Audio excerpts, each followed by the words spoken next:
अम्बरीश हुए और राजा परीक्षित ने पूछा, भगवान परम ज्ञानी राज ऋषि अम्बरीश का चरित्र सुनना मैं चाहता हूँ। सुखदेव मुनि गुरुदेव से कह रहे हैं, ब्राह्मण ने क्रोधित होकर उन्हें ऐसा दंड दिया जो किसी प्रकार टाला नहीं जा सकता। कर्त्या छोड़ दी, परंतु वह उनका कुछ बिगाड़ नहीं सका।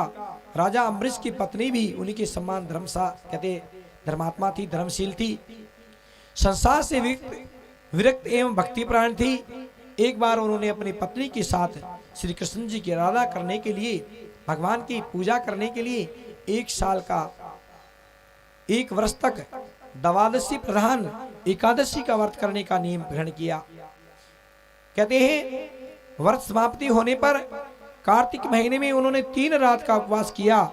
व्रतांते कार्तिक मासी त्रिरात्रम सुपोषिता स्नात कदच्तम कालिंध्या हरि मधुवने अच्छत।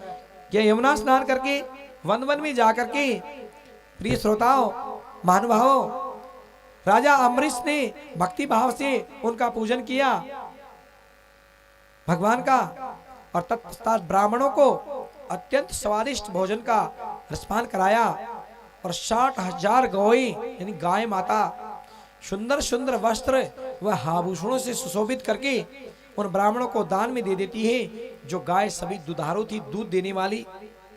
तब राजा अम्बरीश ने ब्राह्मणों से आज्ञा लेकर के व्रत प्राण करने की तैयारी ही की थी कि व्रत खोल लेता हूं। ब्राह्मणों से उसी समय वहां श्राप देने में बड़े माहिर और वरदान देने में भी बड़े माहिर वहां दुर्वासा ऋषि अपने शिष्यों के साथ पधार जाते हैं। आ गए और कहते हैं ऊंचे आसन पर ब्रह्म ऋषि को बैठाया, उनकी पूजा अर्चना करते हैं, उनके चरणों में प्रणाम करते हैं।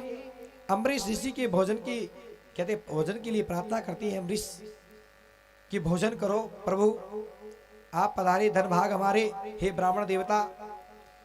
दुर्वासा कहे भैया काफी समय से चले आ रहे हैं, हमारी मंडली हमारे शिष्य दूर से आए हैं, थकान हो गई है, थोड़ा विश्राम करके स्नान करते हैं पहले, उसके बाद भोजन करेंगे। कहते हैं स्नान करने यमुना के अंदर चले जाते हैं। दुर्वासा जी ब्रह्मा का ध्यान करते करते कहते हैं इधर ब्रह्म के अंदर कहते हैं समाधि लगा लेते हैं। हिद्र मित्रों द्वादशी तिथि थी ना, वो थोड़ी थी। एक इसमें नियम है, एकादशी का व्रत करे ना तो द्वादशी के अंदर ही व्रत का प्रायण होता है, खोलना होता है। तो उस दिन थोड़ी द्वादशी थी और त्रयोदशी में खुलता नहीं है, द्वादशी में खोलना जरूरी होता है। और क्या करे भैया, कुछ घड़ी शेष रह गई थी। धर्मज्ञ अम्बरीश ने देखा ये तो बड़ा धर्म संकट है। कहते हैं ब्राह्मणों के पास जाते हैं, उनसे परामर्श करते हैं कि हे ब्राह्मण देवताओं मैं क्या करूं। इधर 1 वर्ष में मैंने व्रत किया, अगर उसका प्रायण नहीं किया तो उसके अंदर भी दोष लगेगा। अगर वो ब्राह्मण को मैंने कह दिया भोजन कराऊंगा और उनको भोजन नहीं कराया, पहले मैंने भोजन कर लिया तो भी दोष लगेगा। और आजकल तो क्या होता है पता ही है आपको, आजकल तो बड़ा मॉडर्न जमाना है। ब्राह्मण को निमंत्रण दे देते हैं, ब्राह्मण को निमंत्रण देने के बाद क्या होता है, पत्नी को कहते जल्दी करो थाली में निकाल दो पंडित जी के लिए और मेरे को जल्दी से दो, ऑफिस जाना है। जूते पहने ही खा रहे हैं महाराज जी, स्वामी जी, और वह खिला करके बड़े प्रेम से विदा कर देती है, हाँ आप भोजन करवा देना पंडित जी को। और कई बार ऐसा भी देखा गया है, कई बार भोजन तैयार न हो और उनको ऑफिस जाने की जल्दी हो, फिर ब्राह्मण के यहाँ घर कहते हैं निमंत्रण, कहती है आ जाओ दादाजी मेरे को ऑफिस जाना है, बच्चे को भेजते रहती है। अगर ब्राह्मण आ गया और भोजन तैयार नहीं है यजमान का, और ब्राह्मण बैठ करके अगर भोजन का इंतजार कर रहा है तो उसमें भी दोष बताया है। अगर ब्राह्मण से पहले भोजन कर लिया निमंत्रण दे करके तो उसमें भी दोष बताया है। आज धर्म संकट में है कौन? अम्बरीश। ब्राह्मणों ने कहा एक युक्ति है, आपका व्रत भी प्रायण हो जाएगा और ब्राह्मण भोजन से पहले भोजन भी नहीं होगा। ऐसा करो, ये चरणामत भगवान का है, ये आप ग्रहण करके व्रत का प्रायण करो और ब्राह्मण को भोजन करने के बाद भोजन कर लेना।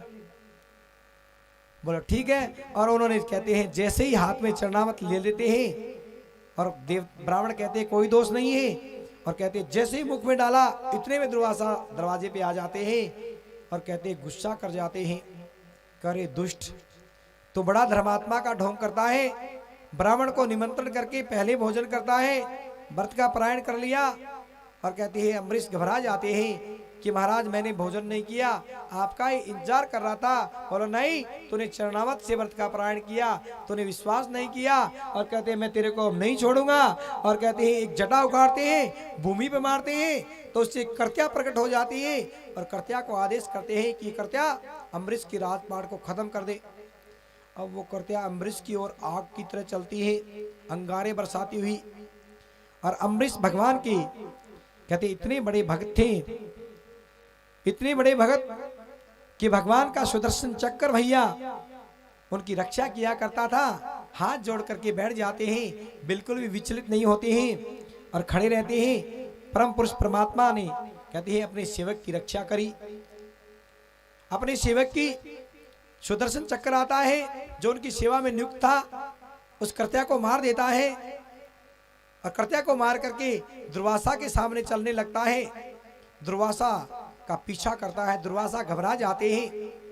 यहाँ ब्रह्मलोक में जाते हैं, कोई सहायता नहीं करता है, यहाँ कैलाश में भी सहायता नहीं बनी और नारायण के यहाँ जाते हैं, कहते तो भी सहायता नहीं बनी।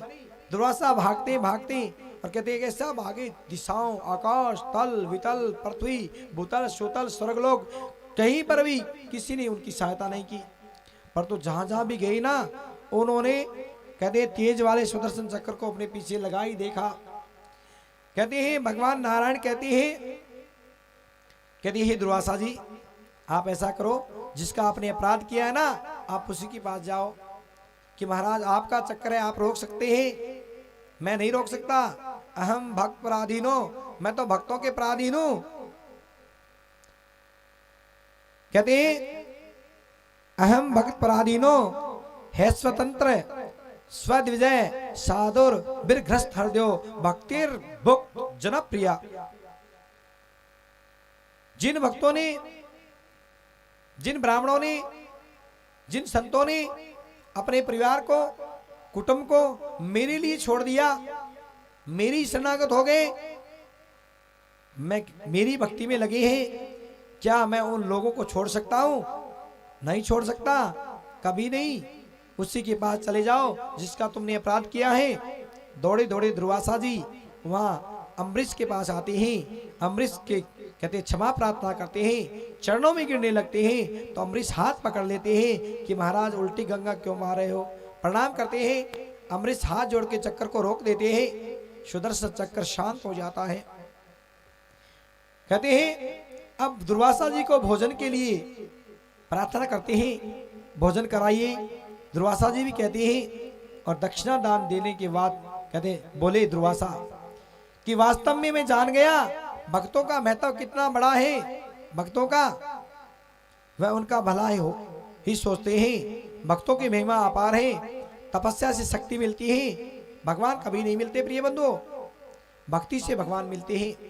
महिमा गाते गाते जा रहे हैं और कहते हैं सबको समझाते जा रहे हैं, भजन मत भूलो एक घड़ी, सबको बता रहे हैं